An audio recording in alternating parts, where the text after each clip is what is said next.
Oh, thanks. I was gonna get a picture of it on the truck. I said, let me get a photo before you take it off. And we're at some lake that's just like, I can't even describe it. I'm not gonna say, but it's beautiful.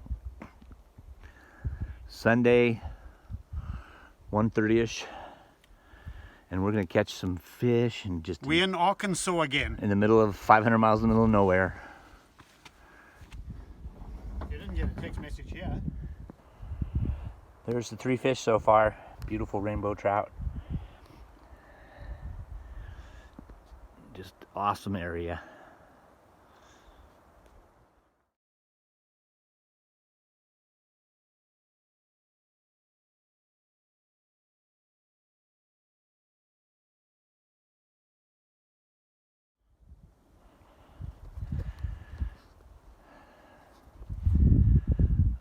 A beautiful evening. Been up here for about 2-3 hours.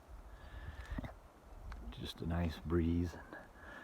Got back my kayak. Got some dinner. Beautiful rainbow. These 2 I got. This one I just got.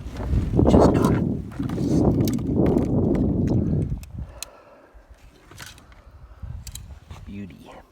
Beauty. Clean them up. This beautiful area. Robert's over here coming over. You got the filet mignon in the bag? Dan and I are up in the mountains, probably about 30 miles into the mountains, and we're fishing at this lake. Dan is across there in his kayak. I was just in the mood for shore fishing today, but this is one quiet and stunning place. Lake's low, but the fishing's supposed to be good, and the fish are jumping all over.